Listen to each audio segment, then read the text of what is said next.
Hi friends, welcome to my channel. I hope everyone is doing good. तो आज हम लोग सॉल्व करते हैं LeetCode 590 n-ary tree post order traversal. तो ये भी काफ़ी पॉपुलर कोडिंग प्रॉब्लम है। तो given root of n-ary tree return post order traversal of its nodes values. N-ary tree input serialization is represented in the level order traversal. Each group of children is separated by null value. Okay तो कुछ examples से समझते हैं better इसको। तो ये first example दिया गया है। तो अगर ये इनपुट लेके आप ट्री प्लॉट करते तो ऐसे दिखेगा। तो अभी एनरी और बाइनरी में क्या फर्क पड़ रहा है? तो एनरी में बाइनरी में तो हमेशा दो ही चिल्ड्रन होते हैं, left child right child maximum, है ना। एनरी में ज्यादा भी चिल्ड्रन हो सकते हैं। तो यहाँ पे आप देख सकते हैं कि वन नोड को 3 चिल्ड्रन है यहाँ पे, और है ना। तो यहाँ पे अगर आप देखेंगे तो पहले अपने को क्या करना है, पोस्ट ऑर्डर। तो पोस्ट ऑर्डर में बाइनरी में क्या करते थे हम लोग, बाइनरी में क्या करते थे हम लोग कि लेफ्ट फिर राइट फिर रूट, यही करते थे ना हम लोग पोस्ट ऑर्डर में। तो रूट सबसे लास्ट में आता था। अब यहाँ पे तो लेफ्ट और राइट का तो फंडा है नहीं। तो क्या करेंगे हम लोग, चिल्ड्रन को फर्स्ट ले लेंगे और उसके बाद लास्ट में रूट आएगा बेसिकली, है ना। चिल्ड्रन को फर्स्ट ले लेंगे, उसके बाद रूट आएगा।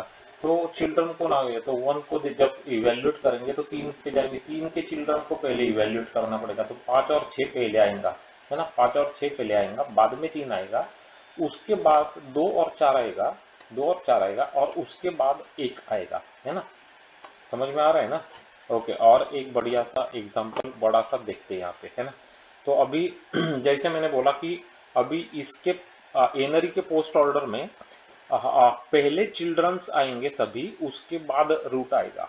तो जब मैं वन को इवेल्युएट करूंगा तो मैं उसके चिल्ड्रन पे जाऊंगा। तो चिल्ड्रन 2 है तो 2 का तो कोई चिल्ड्रन है नहीं, तो 2 इवेल्युएट हो जाएगा, मतलब 2 आ जाएगा यहाँ पे, है ना। 2 आ गया। ओके, तो अभी नेक्स्ट चिल्ड्रन आएगा 3। तो 3 तो आएगा नहीं ना, क्योंकि 3 को चिल्ड्रन है, तो मुझे पहले चिल्ड्रन को इवेल्युएट करना पड़ेगा। तो मैं 6 पे जाऊंगा। अब 6 का कुछ नहीं हो आगे, तो 6 हो जाएगा इवेल्युएट, आके इधर आ जाएगा 6। ओके, अब मैं इधर जाऊंगा तो 7 नहीं आएगा, क्योंकि 7 को चिल्ड्रन है ना।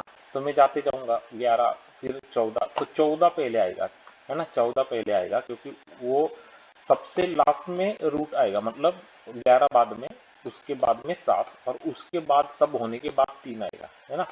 मतलब ऑल चिल्ड्रन पहले होने चाहिए, उसके बाद ही रूट आएगा, समझे। ऑल चिल्ड्रन पहले होने चाहिए। तो अभी जब मैं 4 पे जाऊंगा तो 4 तो नहीं आएगा, क्योंकि उसको चिल्ड्रन है। तो 8, 8 को चिल्ड्रन है। 12, तो 12 पहले आएगा, तो 12 आ गया पहले। उसके बाद 8 आएगा, उसके बाद 4 आएगा। समझ में आ रहा है ना। 4 आएगा। अब जब मैं 5 को करूंगा तो 5 नहीं आएगा, क्योंकि उसको चिल्ड्रन है, तो मैं इधर जाऊंगा। तो 9, 9 को चिल्ड्रन है, मैं इधर जाऊंगा। 13, 13 आएगा पहले फिर। तो 13 आ गया, उसके बाद 9 आ गया, उसके बाद 5, उसके बाद 9 के बाद 10 आ गया, क्योंकि इधर भी चिल्ड्रन है ना, 10 आ गया। उसके बाद सब होने के बाद 5 आएगा। तो रूट लास्ट में आ रहा है बेसिकली 5, और सब सब सब होने के बाद 1 आएगा at the end. At the end 1 आएगा, है ना। समझ में आ गया। तो ये हो गया आपका एनरी का पोस्ट ऑर्डर ट्रैवर्सल।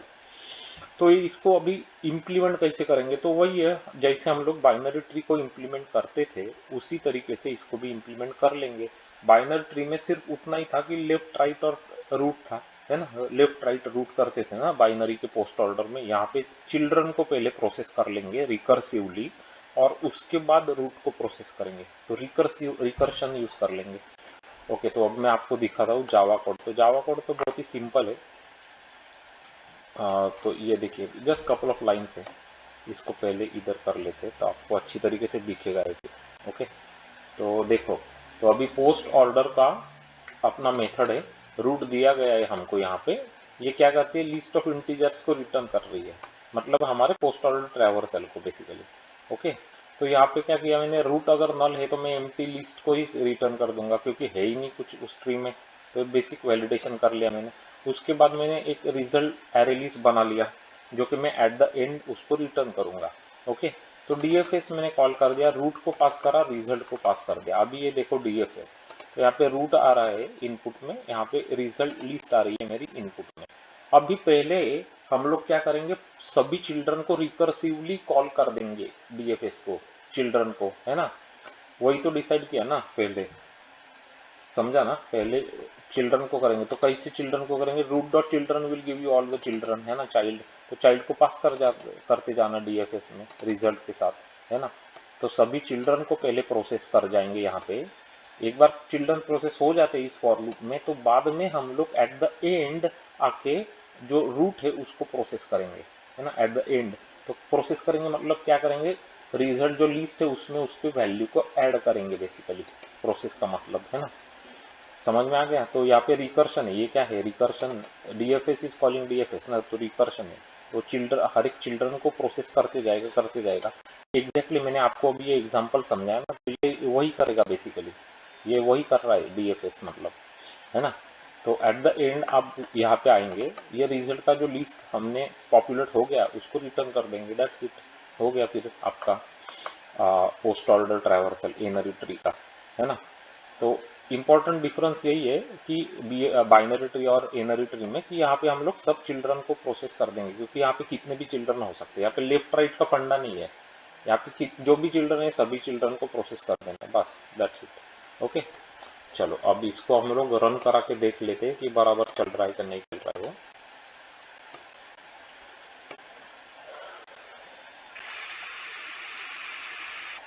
अभी भी इवेल्युएट ही कर रहा है, पता नहीं क्या हो रहा है, इतना टाइम नहीं लगता। ओके आगे चलो, फिर अभी 563241 तो करेक्ट आंसर है यहाँ पे। और यहाँ पे ये देखिए, आप अगर कंपेयर करेंगे ये हमारा आउटपुट और एक्सपेक्टेड आउटपुट भी सेम है, इसका मतलब करेक्ट आंसर आ रहा है। सबमिट कर लेते इसको अभी और देखते कि कितना परफॉर्मेंस आ रहा है। तो यहाँ पे देख सकते हैं आप कि परफॉर्मेंस आ गया 100%, सुपर बढ़िया, ग्रेट। तो हमारा ये बढ़िया सा सॉल्यूशन है, ये रिकर्शन यूज करके हमने सॉल्व कर दिया 590 लीड कोड का n-ary tree post order traversal को। ये भी बहुत बार पूछा जाता है, तो आपको post order traversal, pre order traversal लिखते आने ही चाहिए, और ये सिंपल है, जस्ट रिकर्शन यूज कर रहा है ना। तो मेक श्योर कि आपको रिकर्शन बहुत अच्छे से आता है, क्योंकि रिकर्शन बहुत बार पूछा ही जाता है इंटरव्यूज में। और अगर आपको ये पोस्ट ऑर्डर ट्रैवर्सल का कोड समझ में आ गया क्लियरली यहाँ पे, और ये एग्जांपल मैंने जो समझा वो समझ में आ गया, तो एक लाइक तो डेफिनेटली बनता है गाइस इस वीडियो के लिए, है ना। और डेफिनेटली लाइक कर देना, सब्सक्राइब कर देना हमारे चैनल को, और click on that bell notification icon button, तो आपको इमीडिएट नोटिफिकेशंस मिल जाएंगे हमारे वीडियोस के, क्योंकि हम लोग रोज पोस्ट करते हैं वीडियोस यहाँ पे अलग अलग प्रॉब्लम्स के। तो आपको डेटा स्ट्रक्चर सीखना है, आपको एल्गोरिदम सीखना है, तो ये चैनल आपको बहुत हेल्प हो जाएगी इस चैनल के थ्रू। और अगर आप इंटरव्यूज़ के लिए प्रिपरेशन कर रहे हैं तो मैं फॉलोइंग प्लेलिस्ट आपको रिकमेंड करता हूँ, ये प्लेलिस्ट आप चेक कर लेना, आपकी इंटरव्यूज़ के प्रिपरेशन को आपको बहुत हेल्पफुल हो जाएंगे। तो कौन से प्लेलिस्ट चेक करने हैं, graphs, matrices, binary search trees, binary trees वाले प्लेलिस्ट, उसके बाद बाइनरी सर्च के प्रॉब्लम्स वाले प्लेलिस्ट, उसके बाद प्लेलिस्ट कौन से, डायनामिक प्रोग्रामिंग, रिकर्शन, मेमोराइजेशन वाला प्लेलिस्ट, उसके बाद बीएफएस और डीएफएस के प्रॉब्लम्स का प्लेलिस्ट। ये तो बहुत ही ज़्यादा इंपॉर्टेंट है, इसको बिल्कुल ही मिस मत करना, क्योंकि ये बहुत ही ज़्यादा इंपॉर्टेंट प्रॉब्लम्स है। और डेटा स्ट्रक्चर्स में क्या आपको देखना चाहिए, तो आपको देखना चाहिए स्टैक्स क्यूज, प्रायोरिटी क्यूज, मिन heap, max heap, arrays, array list, link list के प्लेलिस्ट। तो ये अगर आप जाते हैं तो आपको बहुत कुछ सीखने को मिलेगा। आपको ये भी सीखने को मिलेगा कि किस किस प्रॉब्लम का जावा J2E के कॉन्सेप्ट यूज करके कैसे हम लोग इम्प्लीमेंट कर सकते हैं। और जावा टेलीफोनिक इंटरव्यूज के भी वीडियोस हमने बनाए हैं जावा डेवलपर्स के लिए, जो कि आपको टेलीफोनिक इंटरव्यूज के लिए बहुत ही ज़्यादा हेल्पफुल हो सकते हैं। सर्च कर लेना टेलीफोनिक इंटरव्यूज के वीडियो, चैनल पे आपको मिल जाएंगे। अगर ये वीडियोस हेल्पफुल लग रहे तो कमेंट्स में डेफिनेटली लिख देना गाइस। और अगर आपको ये सॉल्यूशंस अच्छे लग रहे हमारे, तो शेयर कर लेना आपके फ्रेंड्स के साथ, तो वो भी सीख सकेंगे different concepts of computer science, programming, data structures and algorithms. MySQL और सीक्वल के प्रोग्रामिंग कोडिंग क्वेश्चंस भी आपके लिए यहाँ पे कवर करे गए हैं, क्योंकि सीक्वल का क्वेरीज लिखने को बोलते ही इन पर्सन राउंड्स में, तो वो लिखते आने ही चाहिए, तो वो देख लेना। और डेफिनेटली लाइक कर देना इस वीडियो को। Thanks for watching this video, have a great day ahead, bye bye.